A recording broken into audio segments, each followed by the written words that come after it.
Hey, how you doing? This is John, and welcome to John's Long Box. How's everybody doing? I'm here with DM Blackwall of Blackwall Games. How you doing?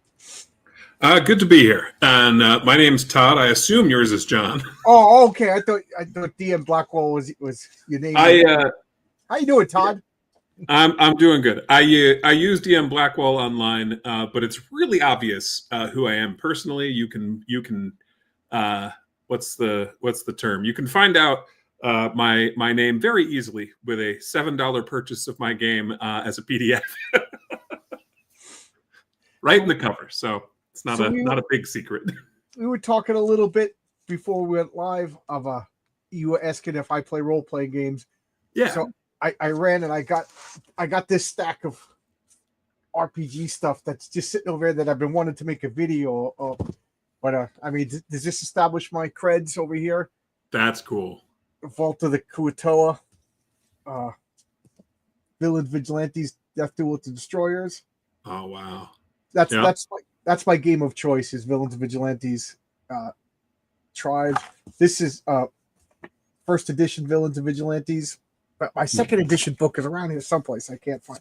But Vault of the Dro. You know, I died in every one of these modules. I want to get a shirt made up that says I died in the Keeping the Borderlands. Are you an old school D&D guy? Yeah, my favorite probably from TSR era would be Top Secret Dragon Mountain, I think. Okay. I still have a copy of it. It's nice. Expedition. Yeah, this is like I remember people were furious about this because it introduced sci-fi into D&D. Mm-hmm. Laser guns and stuff like that. And then for some reason, this was at the bottom of the pile. I don't know why I took this out. Yeah, but I'm going to do a video on all this stuff later on and more. Cool. But, yeah, I started learning in AD&D, and I played I played 3.5, I think the longest as far as D&D games went.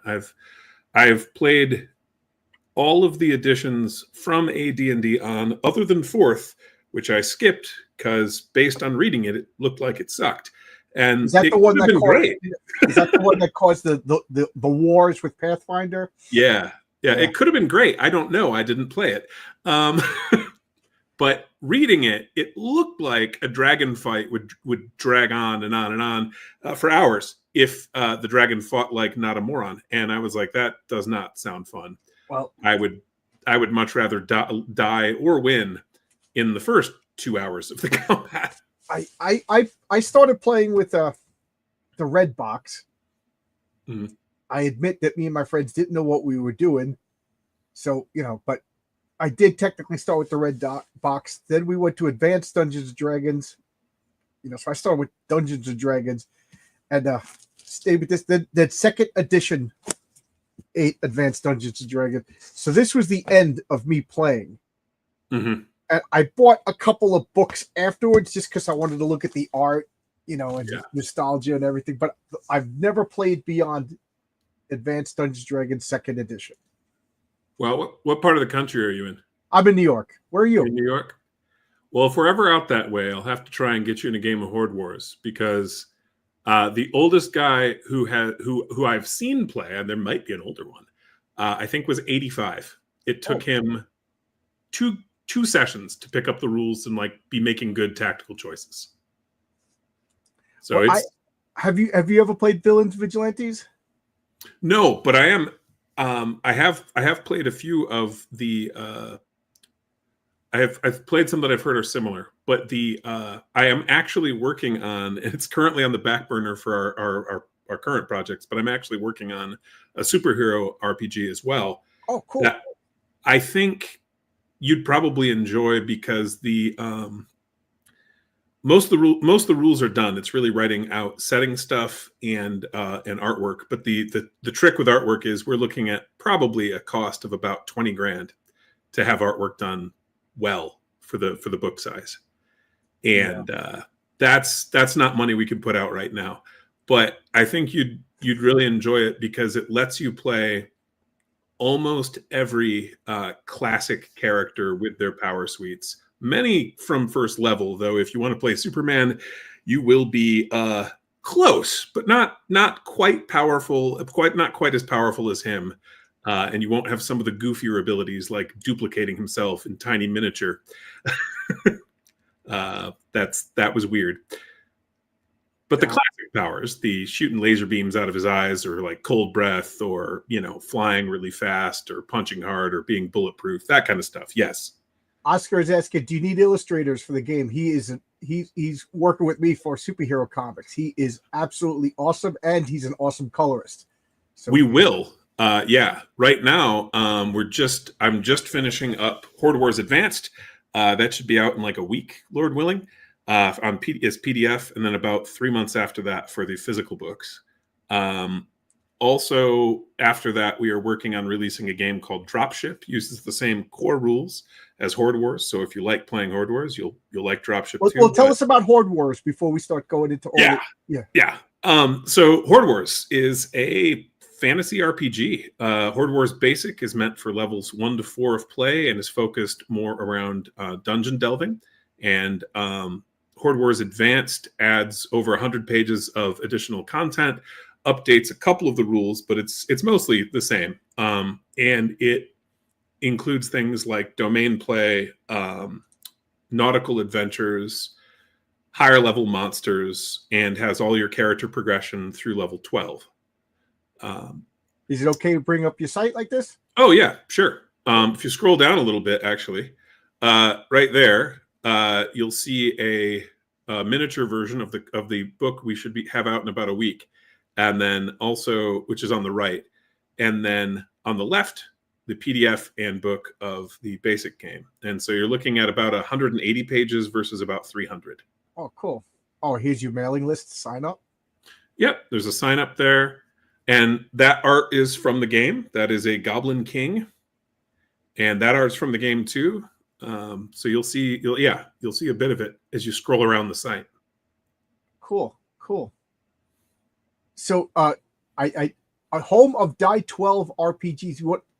I think I know what that means. You want to explain that to people? What does Die 12 mean? Sure.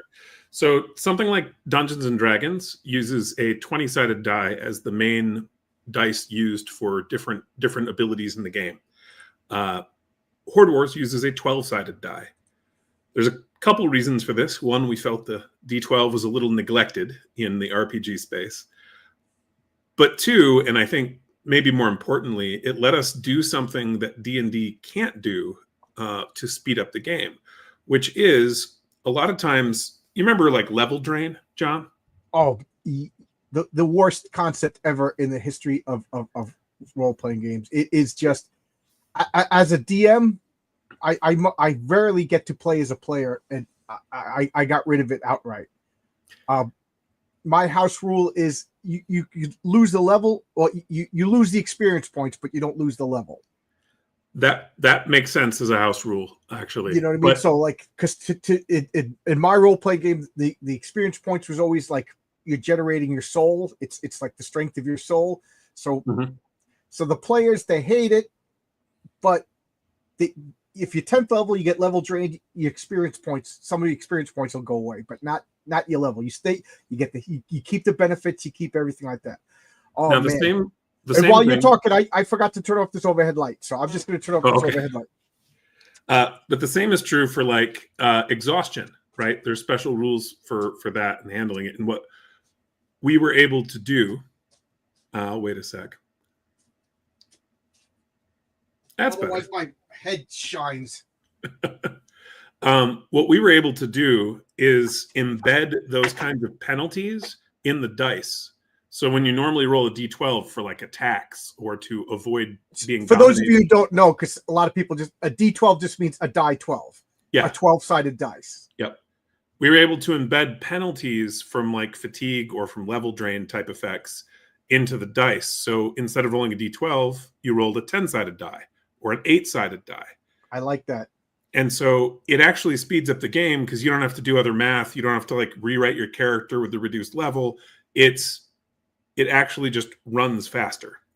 We did the same sort of thing with abilities like Fireball, which if you remember, is a area effect that everyone in the area has to roll some kind of check or they take the damage. And if they make the check, they take half the damage, broadly speaking.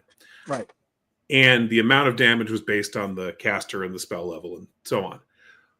We changed Fireball to an attack roll against the target's defense. Everyone in the area has a defense rating, and the caster is rolling to hit. This we found sped up play because comparing to hard numbers instead of a bunch of saves tends to be faster. But also it sped up play because the caster could crit. He could do double damage on a fireball. And in our game, a natural 12 is a critical hit and does double damage. So you have almost twice the odds of critting just by switching dice sizes. Yeah, I like that. Like, I use villains vigilantes as my base rules for whatever setting we play, be it fantasy, sci-fi, superheroes, or whatever, and then I heavily modify it. But that's one of the things I always found, like like Dungeons & Dragons, you roll damage to everybody, but like what if a wizard was to cast a fireball in my game, I as the wizard would roll the dice. I roll one die and compare it to everybody. You know, okay, you got hit, you got hit, you got hit, you got hit, stuff like just to make it faster. You know, because let's face it, when you're playing with 6 people and we're figuring out your role for 25 minutes and the other 4 guys are on their phone, you know, it's slowness and a dip in enthusiasm is a death to a role-playing game. You got to keep it fast. You got to keep it fast. And ours is designed to play quickly and maintain some tactical complexity. We also have a different method of turn order. Basically, you may recall some side-based initiative or rolling for initiative to determine who goes first. What we do is have everyone roll to determine who goes first, but whoever wins, they're top of round, and we just go around the table from them. So just like a board game or a card game, the players are used to it, and it's really obvious who's next. Okay, I could see that. We found it saved almost 3 or 4 minutes per combat, just because people weren't asking questions about who's next. And I don't know how old you are or what, but in college, time was infinite. Like we would literally start playing a Dungeons & Dragons game like Friday right after class. You know, before we sound like horrible nerds, which we were. Thursday night was the party night at my college. We would have the keg party on Thursday nights. I just want to make that clear. And then Friday nights, I went to Stony Brook University. Everybody just went home on the weekends, except for like I didn't go to college to go home. So Friday night, literally to Sunday night, was one long D&D session with, you know, breaks for sleeping in me. But I don't have that anymore. As a 56-year-old man, my friends come over. We got a couple of hours to play before the wives call, the kids call, whatever. Nature calls. Guys got to go to sleep. You know what I mean? So I don't have time to figure out initiative for 40 minutes that used to be fun. You know, guys were like cashing in magic favors to go faster than this guy, and you know what I mean. But yeah, I don't have time for that anymore. Yeah, I share that sentiment, and so does my co-author Nate. We both have been playing. I think I've been playing for over 20 years, maybe 30, somewhere in there. Nate's similar. He's about half a decade younger than me.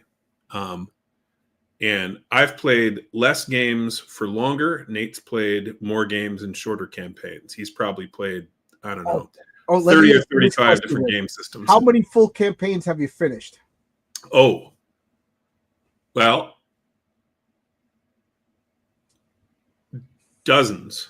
Oh, good for you. Good for you. In college, the longest, probably 2 years. I had a notebook. I used to be so obsessive. Like I would write down what like each major character had in their pockets, you know, and stuff like that. You know, notes.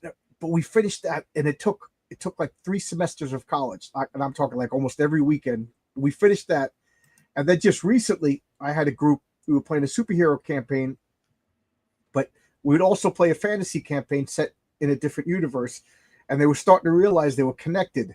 And I was so proud of this story. Some of the superheroes were related to some of the fantasy characters.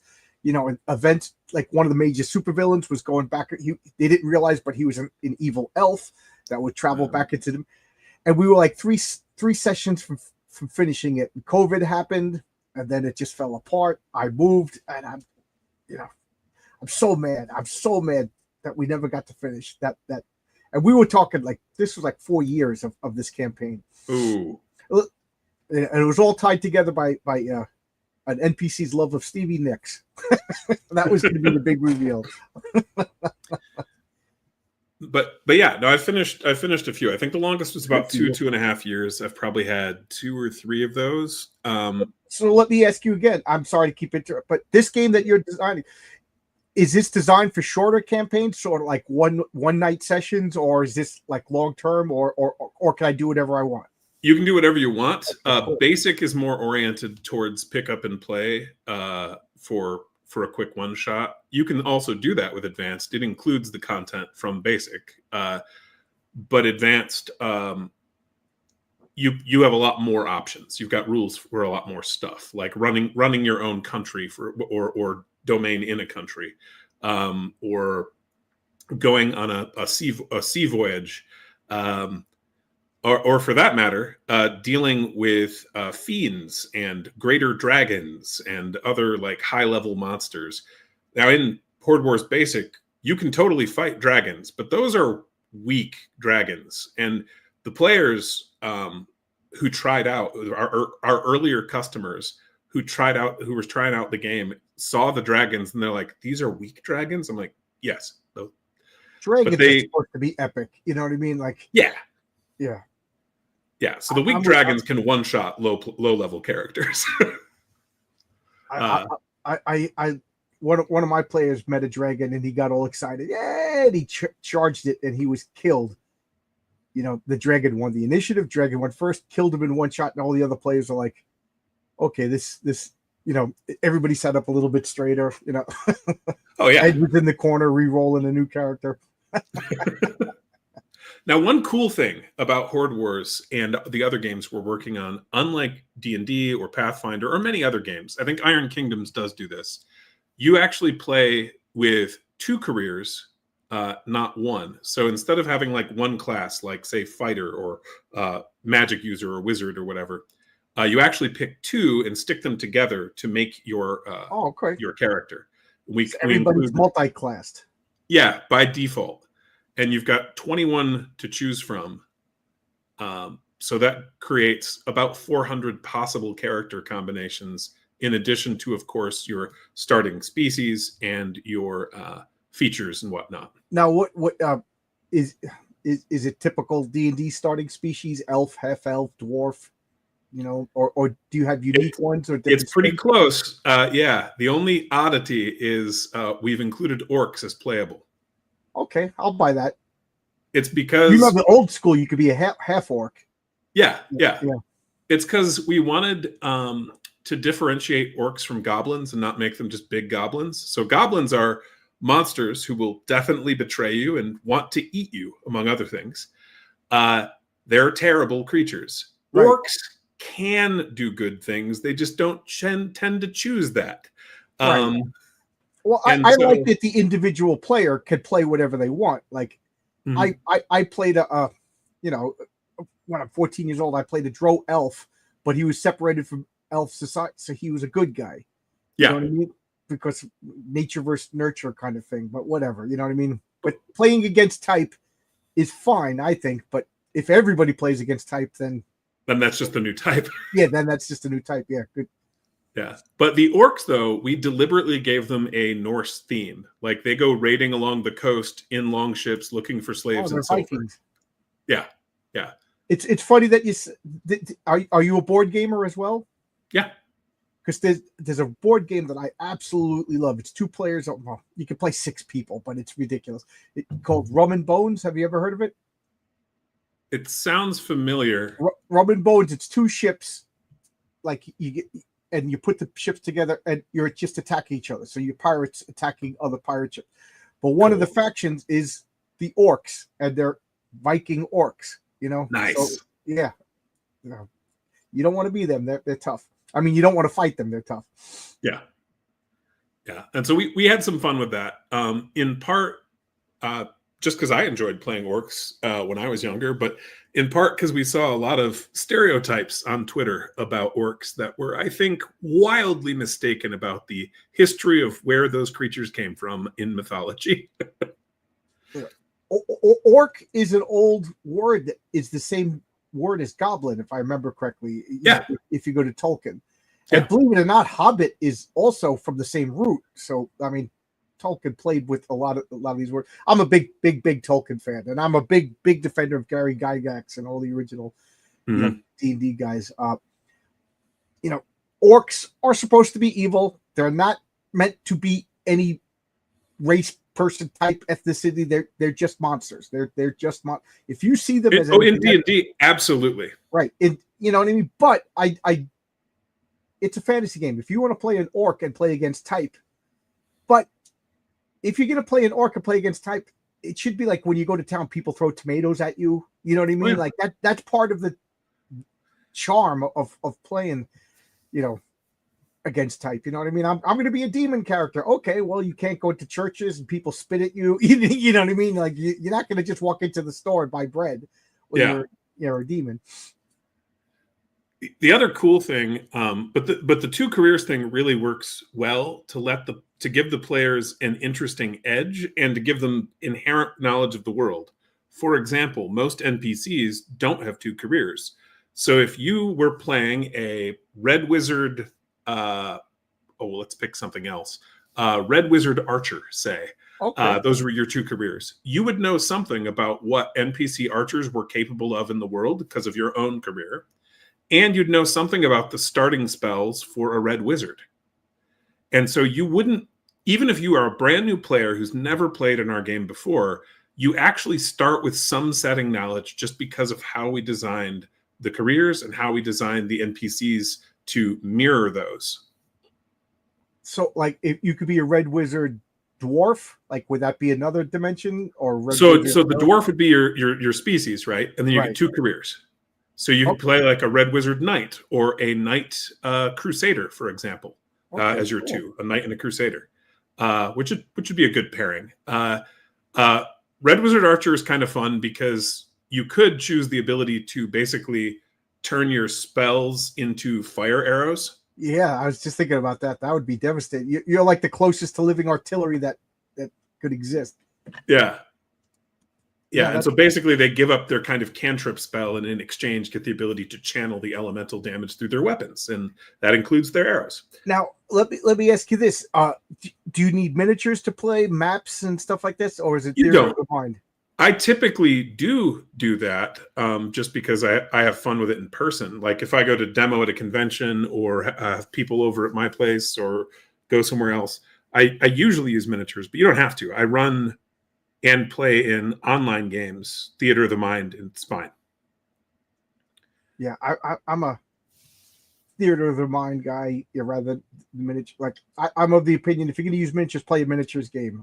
I love I won't get into Warhammer because I like to pay the mortgage, but I'm fascinated by it. And when I was in college, I lived with a bunch of guys who played Warhammer, and it was like living with a bunch of like temptresses. Like, come on, here's an army for you. They're already painted. Just, but I knew it was like smoking. Like, oh, now I'm addicted. Yep. Thanks.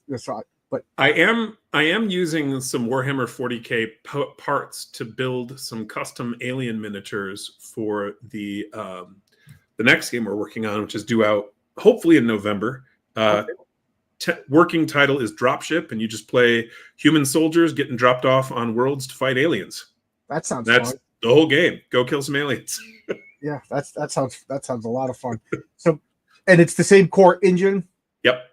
Like, are you familiar with GURPS? Remember that back in generic role playing, generic universal role playing system or something like that. Yeah, I think that's great to make us an engine that you could get different settings for. That just make, because after a while you get tired of fantasy, you want to move on to something else. But I don't want to buy a whole new book system, learn a whole new system, get familiar with the whole new system. So that's a great idea. Exactly. That is such a good idea. And we want to, as much as possible, give you the entire game in one book. Like the reason for Horde Wars Basic versus Advanced is actually just we wanted to get a book out there, kind of see if there was enough interest, because Advanced was a lot more expensive. I think Basic cost us something like $7,000 probably in art and initial printing costs and that kind of thing. Advanced cost more. Yeah. And so making sure there was a market there, right, before putting out that money seemed like a good plan. But in general, we're trying to offer products that you can play for decades and that you don't have to buy anything else. Like everything you need is in the book. Oh, I'm so glad you said that, because even as a kid, I always used to say that I thought, as much as I love Dungeons and Dragons, and I don't want to poop on it, because that's my first love, my first girlfriend. You know what I mean? I have a lot of fond memories with that game, but I always thought it was first and it was flawed, and it wasn't until I learned other systems before I realized, like, I thought maybe D&D was like purposely flawed, like you had to keep buying Dragon magazine, you had to keep buying supplements, and this Villains and Vigilantes game that I just showed you, it was $5, and that was literally all you needed. And I wonder if that was part of the reason why nobody heard of the game, because it kind of came and went. You know what I mean? Like maybe they should have made it a little bit more flawed so that you needed to buy supplements. But you're saying your game, how much is your base game? So for basic, $7 for the PDF. It's $35 for a physical copy. And just how many pages is that? 180. 180 pages, $35, and that's all you need to play? Yeah. Yeah.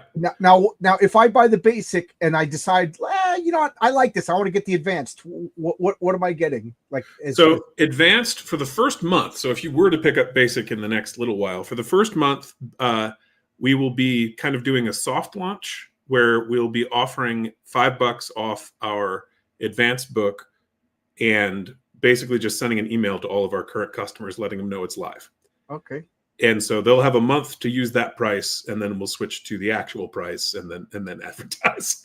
But the advanced book adds, like I said, about 120 pages of additional content, really focused on high-level play and other ways to play the game, like sailing adventures, like having the full setting information, having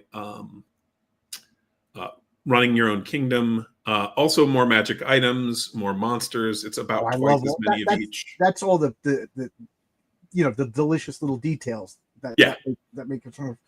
You said setting, so you have a setting. Like, I mean, you can't tell me what to do, but if I was to buy your game, could I make up my own setting?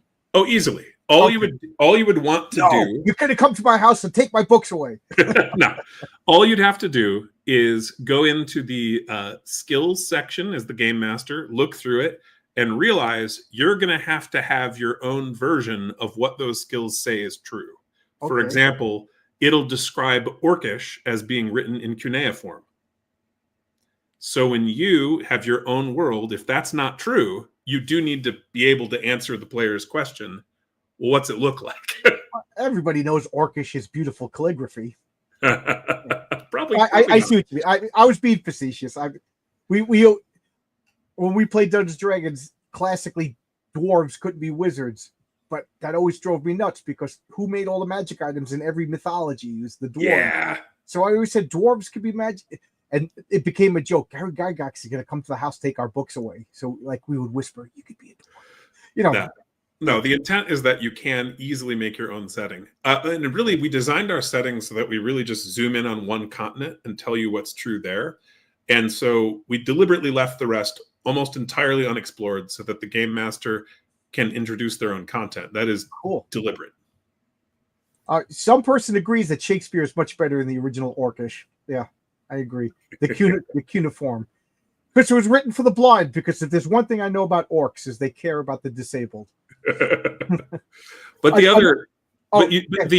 other thing with it, though, is for example, you'd want to be able to, if you made your own setting, maybe list some of the nations in the starting area, like just basic stuff any game master can do very easily. But a few of our skills like play with your knowledge of that information. And so you'd want to just be ready for that. But otherwise, yeah, easy enough.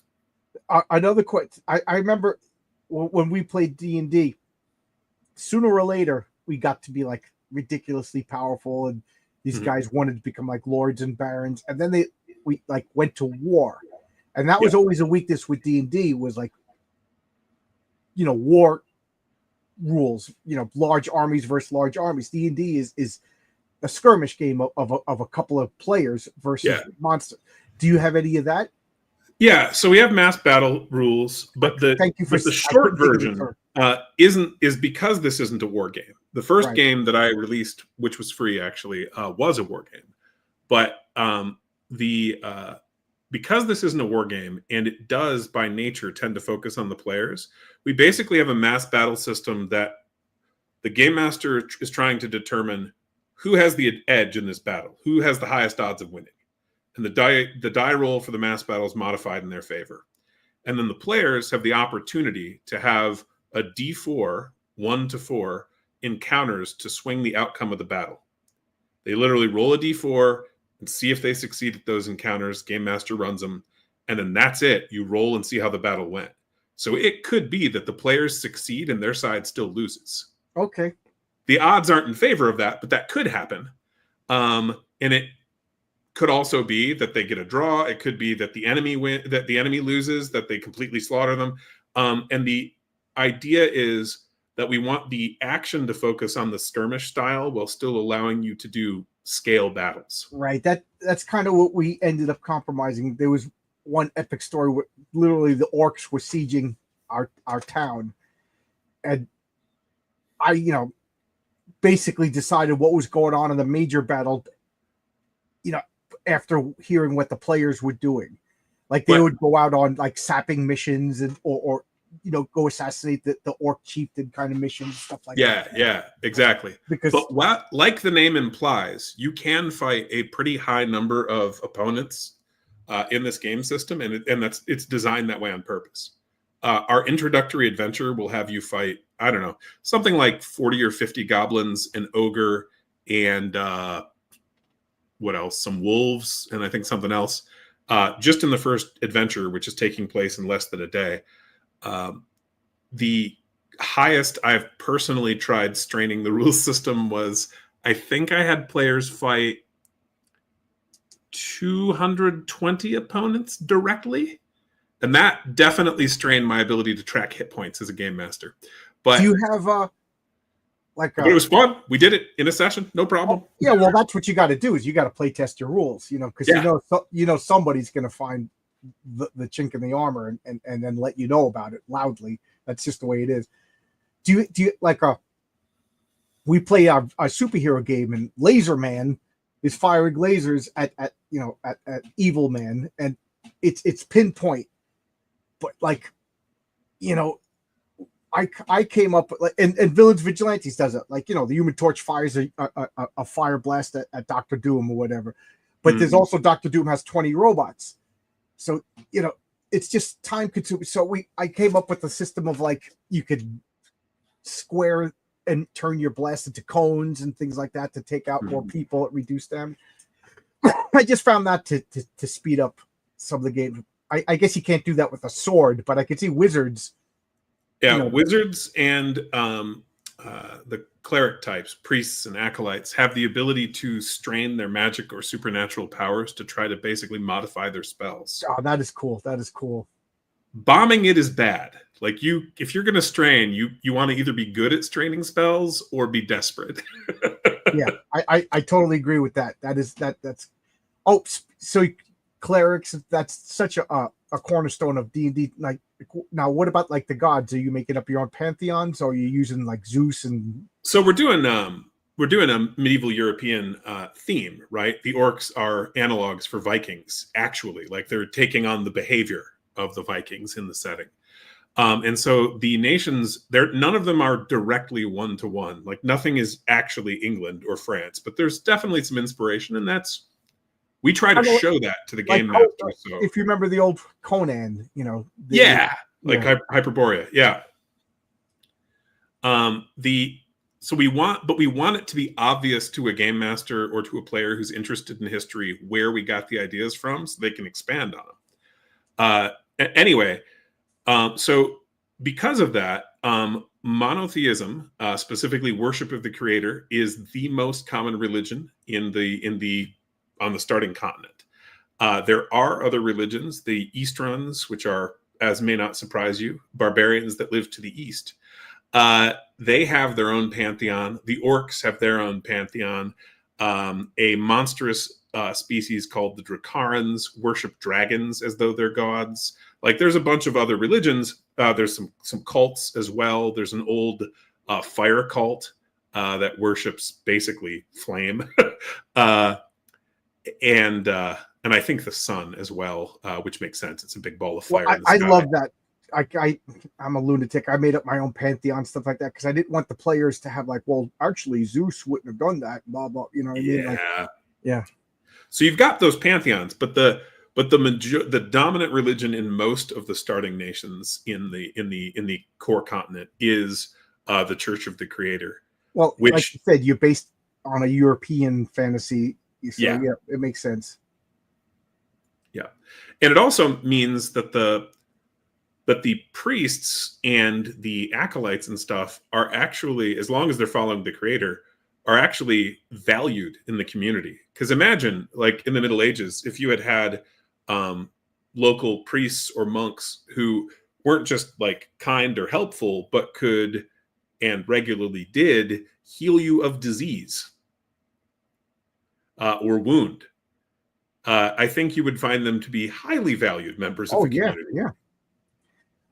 Another one of the things that just bothered me was like the lack of consequences in Dungeons & Dragons. Okay, I'm a 7th level priest or whatever. I could just resurrect the dead now. So like it kind of caused like a recklessness. So I house ruled it that you every time you got resurrected, you lost something, like be it your levels or whatever, you know, to the point where nowadays, if you were to get resurrected, you have no experience points. You're you have to rebuild your soul. So like people, you're trapped at that level for a long time until you can.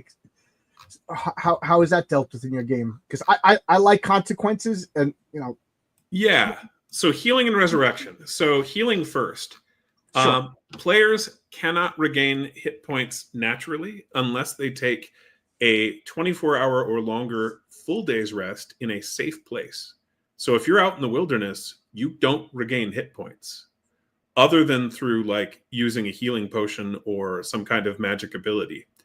And healing potions, you can only benefit from them once a day. This means that the players, when they are far away from support, from the safety of civilization, can be at risk of death very easily because they have limited ability to get health back. Affliction works the same way. You don't naturally recover from it. You recover from one level after a full day of rest. However, your abilities do recharge after you get a night's sleep. So when you're out in the wilderness, let's say you're a wizard with only one fireball, you can get another fireball if you manage to rest or get into the next day. To me, I always thought the most worthless thing was a low-level wizard in D&D. Ours aren't worthless, I can tell you that. But to focus on the initial question, sure. So for resurrection, you can be resurrected specifically by a priest, even a low-level one. However, once you've been brought back from the dead, well, when you're brought back, you come back at 1 health, 1 hit point only, and you cannot be brought back from the dead again until you gain a new character level. If you don't, they can't bring you back. It's funny because I kind of had the same rule for a long time. You know, you need if you come back at 3rd level, that's it until you're at least 4th level. So you better, yeah. And you lost all your experience points. So you better, you're dancing around being careful for a while. Well, and the other thing that we do with it is the corpse has to be mostly intact, and it is only a high-level priest who can bring back someone whose corpse is not mostly intact. It's funny. It's funny that this conversation, but I totally agree with you. You know, you get, and like you had to get the poison purged from your system, or you come back at one first and then you start gagging on the poison that's still, oh yeah, things like that. That does not fix condition problems. Right. You died of leprosy. Congratulations. You came back with leprosy and you're going to die again. Things. Yep.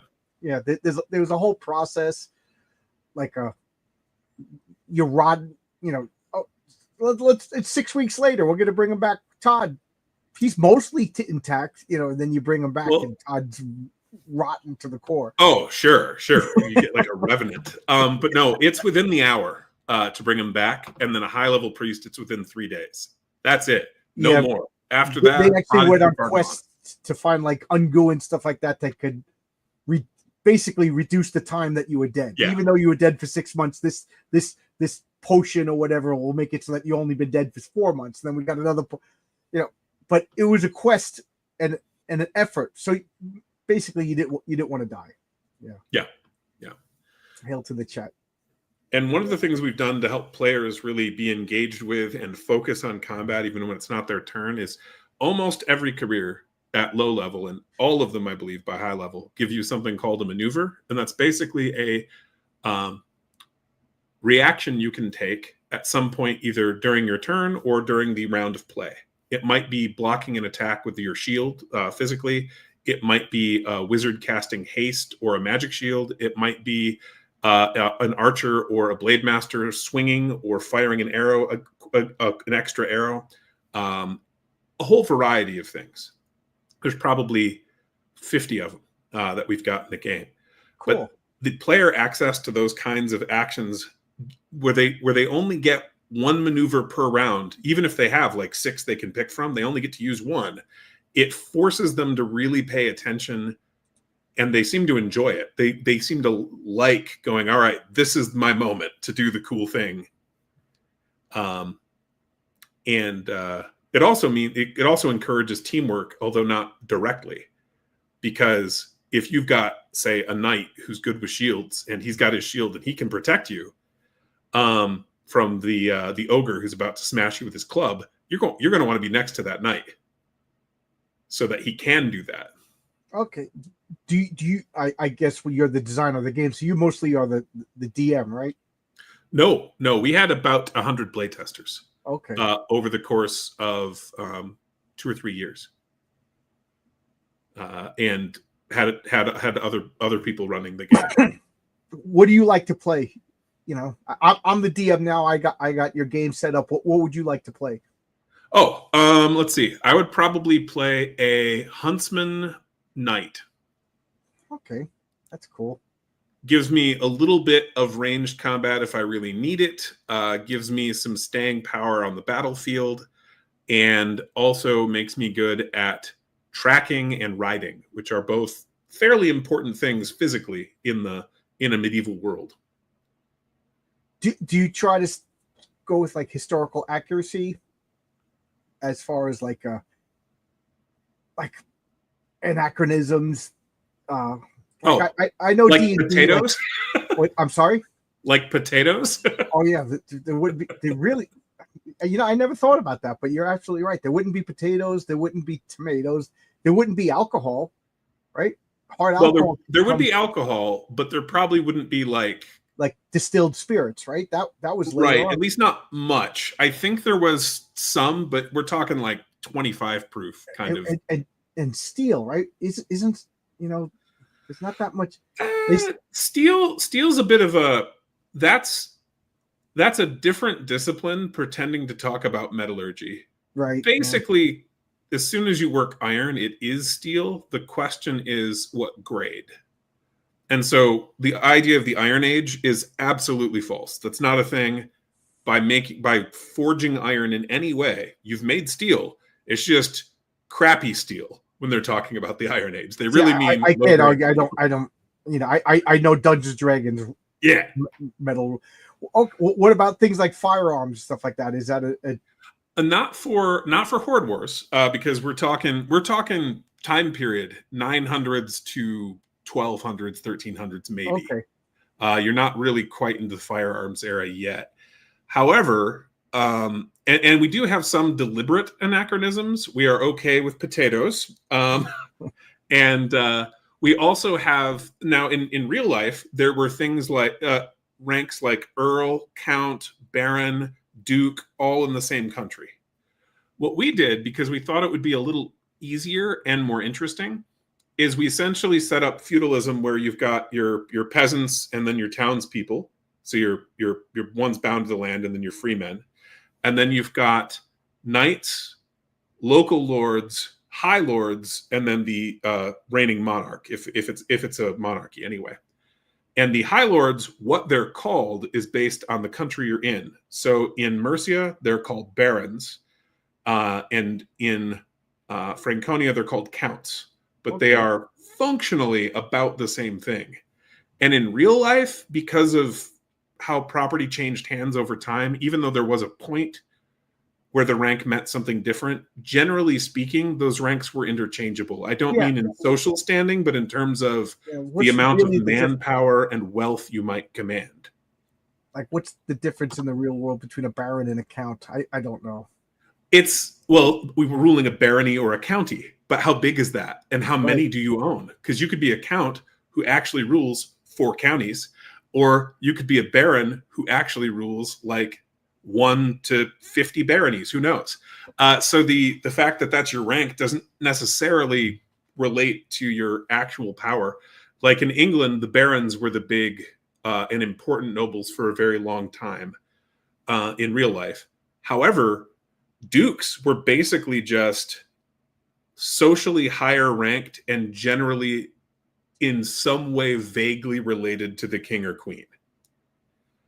But their actual power, their ability to call up armies and stuff, wasn't terribly different than the barons a century or two before. So I just we decided to make it based on the country what noble title they used. Are you in your real job or anything? Do you have anything that sounded insulting, and I didn't mean to. You know, are you a history teacher or anything like that? That is what I went to school for. However, No Child Left Behind under George Bush the Younger very ironically left me behind. So it invalidated my major for teaching certificates. And so I wound up taking a very different career direction at that point. I spent about 7 years doing laboratory work. I spent about 17 years doing security work. About half of that was with poor people in very destitute areas of the city where I live. And the other half was with very rich people, which was interesting to do security for. And then a couple of years back, my leg got crushed. Oh, and some scaffolding fell on me. I didn't fall off the scaffolding. The scaffolding collapsed on top of me. And the result of that has been another changing career. So I am I can only do part-time work physically now because of that. And so I do part-time work in office administration. Oh, I have a degree in ancient Greek, Greco-Persian, Roman history. Nice. And I'm an electrician. So yeah. So there you go. Yeah. So I love talking about history, and me too. People, and I feel like I'm losing it all to the point like at work, a lot of the times on a job site, you'll get like, okay, this is what I want you to do. Now do it 600 more times, and you spend the rest of the week just doing, you know, you figure out how to do it, or you learn how to do it. It's, you know what I mean? And now it's like, okay, repetition. So I'll put in headphones and I'm listening to Gibbon's Decline and Fall of the Roman Empire. You know, guys are like, whatever, and I'm just like, you know, yep. Because I feel like I'm losing it all. So it's interesting to talk to history people. One thing you might enjoy if you haven't read it, John of Joinville. No, I never heard his account of I think it's the 5th Crusade. It's really cool because it's a first-hand account. Send that to me on Twitter, how we were communicating. What's that? I said send me that on Twitter. The name of that. Yeah, yeah. I mean? Otherwise, in one ear, out the other with me these days. But I'm always looking for, because I read so many comics, and every once in a while I get self-conscious that I don't read enough real books. And then I buy a bunch of real books and I don't read them, and I continue to read the comics. So. Well, it was originally written in Middle French, so you will not want an original. You will want an English translation. But beyond that, yeah, It's a really cool account, and as someone who enjoys history, I am curious. Let me know after you read it at what point you realize that they're in trouble. Okay. Because obviously, almost no one has heard of the Fifth Crusade, and there are good reasons for that. Yeah, that's the spoilers, I guess, as far as that goes. It didn't go well, and I wonder if you can pick out where they went wrong. Do you read the Dresden Files at all? I have not. It's a modern day urban wizard. So Harry Dresden. I always described it as, imagine Harry Potter grows up, and he's an Auror in Chicago. Isn't he kind of like a detective too? Yeah, he's a detective. So yeah, and he just tells everybody they just think he's a kook, and a desperate cop hires him to help solve crimes, and the other police just kind of look the other way because he gets results. Yeah, and then poop hits the fan, and every book escalates. But I was, as a game designer, I was just wondering if you would read, because the way he describes, because you're in his head. You know what I mean? He's the narrator. It's a first-person narration. And when he's casting a fireball, he's explaining the fake physics of the fireball and the way it works and the way that magic is moving around. I love so much. I mean, I also love the monster references and his take on all the goblins and things like that. That's cool. But one of the reasons I mentioned John of Joinville, other than it's a pretty cool piece of history that you can easily access. And it's a guy who's in his 70s or 80s looking back on something he did like in his 20s and writing about it, which isn't like the most common thing you're going to see in medieval writing. Okay. So it's pretty cool. It's a true story? Oh, yeah. Okay. That guy was there at that crusade and survived. Most of them did not. Okay, cool, yeah. He was asked to write this book when he was in his 70s or 80s, looking back on it as like a guide to explain to the new king of France how to be a good king. Okay. And so it's really cool. So I sent you the name of the book as well as the name of the author. But it's funny because I asked you to send me a message and I get a message. I'm like, who's messaging me? Shows you how my brain is Swiss cheese these days. But one of the coolest things that I found in there that happened, that he witnessed, is how scared the assassins were of the Knights Templar, and it was hilarious. So it's fun. I read a couple of histories of the Knights Templars, and some of the greatest stories of like such small numbers just kicking ass over such great numbers, you know. Oh yeah. Well, the king of France is in Acre or Jerusalem. I think Acre, because at this point Jerusalem has fallen. He's there, kind of recovering, and the assassins, who are still led by the old man of the mountain at this time, send a message to him, basically threatening to murder him if he doesn't give them protection money. And he's pretty worried, and he complains about it to the Knights Templar, and the Grand Master of the Knights Templar is like, "I'll take care of it." And like a month later, he gets a gift basket from the assassins and an apology and telling them how great friends they are. and they don't, and the author, John of Joinville, he has no idea what the Templars did, but they did something. What did you do? None of your business. You don't need to know. Maybe we didn't do anything. Yeah. I always tell people history is the greatest story. If you don't like history, like I kind of feel bad for you, you know? Yeah. And if somebody tells me I don't like history, that just means they had a horrible history teacher in school. Yeah. I had history teachers that was just like, date, memorize this, and it was like basically a math class, you know what I mean? Because it was just memorizing numbers. And I remember my favorite history teacher, he was this young, good-looking guy. He looked like Sylvester Stallone, so all the girls liked him. And he always wore a tie and a suit. You know, in a high school, everybody else, like all the teachers wore like sandals and stuff. This guy just came in like just commanded respect. And I remember he just said, "Put down your books, just listen." And he just told it as a story. And then at the end of the day, he handed out notes that he wrote. You know what I mean? But so we had no distractions. And he had this cool, deep voice. You know, like I said, every girl it was like Indiana Jones. All the girls are writing on. But he just told European history as if it was a story, and we were riveted. And then here you go, here's your notes. So you looking at the notes and you were recalling this guy's great, and oh my god, it was one of my favorite. I was well, I was always fascinated by history, but I was just like, this. That's what I wanted to do with my life. Didn't work out. I'm in a cold building in 19-degree weather right now. Slice the wires with gloves on that are so thick that I can't pick up anything. That makes sense. No, I wanted to do the same thing. So, but it's something that one's worth checking out. I think it's really cool. It's also really interesting to look at the government reforms that they are described in there and the real effort to root out corruption. You might almost describe it as a psychotic effort to root out corruption. Compared to like any modern state, actually, if France was really run during that period the way that book describes, and as far as I can tell, it was, they were way more virtuous than we are at that time. It didn't keep going that way. Yeah. So we've been talking for almost an hour now, and I kind of always distract people. Is there anything that you wanted to say that I interrupted you or didn't give you a chance to say? Well, really just for anyone who's interested, Horde Wars Basic, Horde Wars Advanced as well should be out in about a week for PDF. Is it newbie friendly?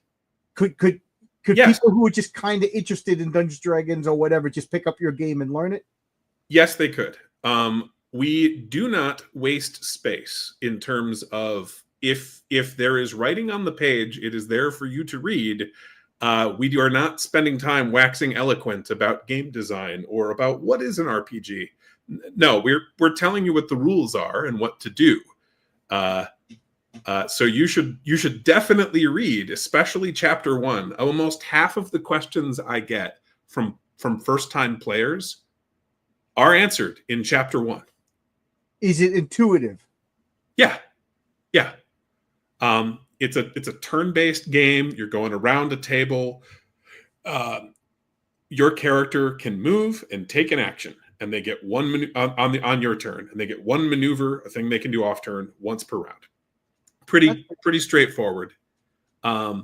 If you've played any kind of more complex board game, like, I don't know, Settlers of Catan up, or if you've played any kind of RPG, you should find ours pretty easy. And if you've never played an RPG, some of our playtesters had never played. Almost a third or a quarter of the people who played at the last convention I ran games at had never played an RPG before, and their first RPG was playing Horde Wars. So that was really cool. Cool.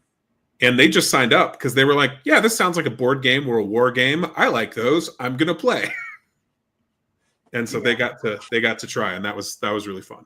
Yeah, I don't get to play as much as I want to these days. I'm sure everybody says that. Oh, we do have a Guilded server. It's kind of like Discord, and so any of our customers who choose to buy through our website do get a invite to join that server, and so you can meet other customers, and you can also game online with us. There you go. That's cool. There you go. So if I go to your website, buy your book, yeah, I assume I'll get some sort of receipt. There you go. You bought this, and then you get an email. Cool. Yep. The invite to the server I have to do manually because Guilded invites time out after 5 to 7 days. So I can't just like set it up to automate. I have to manually go and put in the new. But that is cool. That's so what, like you can ask questions, answer questions, and roll. Oh, cool. Yeah, and play. Some of our customers actively organize games on there. It's only about 1 in 4 of our customers take the invite for whatever reason, but we have over 100 people on there. So 100 active people is a lot. Yeah, well, I'd say half of them are really active. The others are checking messages, but I wouldn't describe them as active. I'd say about 50 are actually active, like playing games. That's a good idea. I think that is a really good idea. Yeah. But we've sold I think just under 500 copies of Basic so far, and our goal is to at least triple that for Advanced. That's what we would like to do. Cool. All right. Well, I have another show at 8:30 on the same channel. It's clobbering Delightful. time. What's that? I said delightful. Oh yeah, it's an open invite, meaning anybody could come in, and we just we talk about comic book characters fighting other comic book characters like we used to do back when we were kids in the comic book store. That's fun. So come on down for It's Clobbering Time in a half hour. And again, check out Todd with in Blackwall Gaming. This sounds fun. And how long before the advanced book is released? PDF, like I said, about a week. I actually was editing and not editing. I was doing layout and putting in artwork today in the PDF. Should be 300 pages, give or take like 2 cool. At the end. And so that, Lord willing, should be out within the week. Cool. And then the physical book, though, that will be longer. That'll be about 3 months, partly because we want to give our current customers a chance to get the PDF at a discount, and partly because we want to give the chance for our current customers, if we or our professional editor who we had go through the book missed anything important, we'd like someone who's played the game or a new customer to let us know to fix it before we pay for a print run. We'd rather not have the goofy and embarrassing stuff that, or at least have less of it than some of the big companies have. For example, the error of referring to the Aladdin class made it through 2 editions of D&D. Both 3rd edition and 3.5 in the DM's guide talk about the Aladdin class. They meant Paladin. Oh my God. But that typo made it through a whole new revision. Oh, I was like too scared to say what was going on, but yeah, oh my God. And I would rather not have those errors if we can avoid it. Right. Yeah. I love Paladins too. Then you'd really like our Crusader. Oh man, I can't believe that. Why right now is that the first time I'm hearing about that error? That is embarrassing. So how many years did that go through then? If you said it went through 2 editions, like 10 or 15 years. Oh my God, you just made me stomach hurt. I gotta go to the bathroom, guys. Why did I not hear about that? That's so embarrassing. Well, it's not the only one. That's just like a really obvious one where you're like, okay, I know what you meant. Why didn't you fix this? Yeah. You know what? We all make mistakes. Yeah. But for 10 years not fixing it, that's you know. What about male dryads and I hate the new stuff. Yeah, and male succubuses. Jeez. It's because I love history and have some respect for ancient mythology that I detest what they are doing. Oh, me too.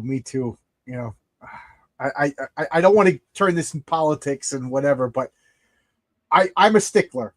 Like I grew up reading Greek mythology. You know, I know Greek mythology probably just as well as I know comics.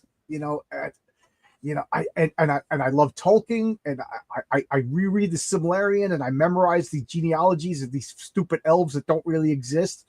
And I get so mad when I see people just flippantly changing things. Like, John, have you ever read The City of God?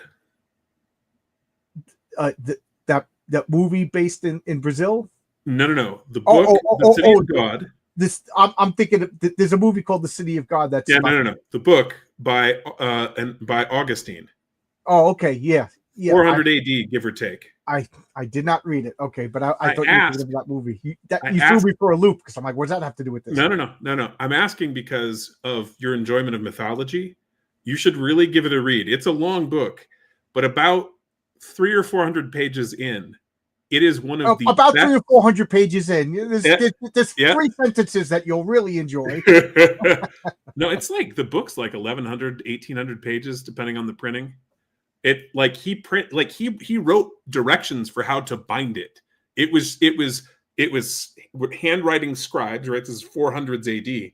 Handwritten copies were getting sent out of like the first chunk, and then you'd buy the second chunk, and he'd send that to you. And then the last one, eventually, that he sent out included directions for binding it in like 3 to 5 volumes. Like it's a big book, but But about 300 or 400 pages in, or about 300 pages in, there is one of the best, and again, still in period, descriptions of ancient mythology and religious beliefs that I think I've ever read. Oh, okay. And it's not because he agrees. He doesn't. It's actually because he's a professor of rhetoric who's become a Christian who is arguing against it and citing their own sources at length. Okay. And so you're getting quotes from books that are just gone, but he and his audience had access to. That is so cool. City of God by Augustine. All right. Send me that message because we'll do. It's funny because whenever I have a guest on, I always say it costs me $20 to have a guest on because I'm always buying their comics or whatever, buying their products. Well, I do hope you check out Horde Wars, and the $7 for the basic PDF is pretty cheap. Yes. If you like it, then I would wait for an advanced physical copy. That would be my advice. Because the advanced copy, is it going to have everything that the basic copy has? Like with an exception, yes. There is a dueling dagger in basic that does not make it into advanced. And the reason is because we included a long knife instead. Okay. Which is a bit more period appropriate. Because no offense, if I'm in for a penny, I'm in for a pound. So I'll wait for the advanced, and I got to get a physical copy because that's just the way I am. I can't read PDFs. I do. I would love it if you'd get a physical copy. But what I'm saying is, if you want to check it out cheap, $7 for the PDF is the way to check it out cheap. I collect role playing books. Upstairs I got shelves of role playing books that I've never played, but I enjoy the rules. I love looking at their systems because I house rule my own game. My own game's a Frankenstein system. I hope you pick it up, but also that you play it with your friends or come play it online. I can even play a game with you online. Sure. That would be fun to do live. Yeah. Yeah. I'd be up for that. That would be fun. Yeah. Yeah. All right. Well, how long you said 3 months before the advanced book comes out? Yeah. Yeah. Give or take a couple of weeks. Just hit me up. Just send me a message when it's getting released so I don't forget. Will do. You send me a lot of messages, but I'm very forgetful. But I got to get going. I got to prepare up and eat some food before my other show. Understood. And wonderful talking with you. To join in it's clobbering time at 8:30 on same YouTube channel. And thanks a lot, everybody. Gonna get going. Bye-bye.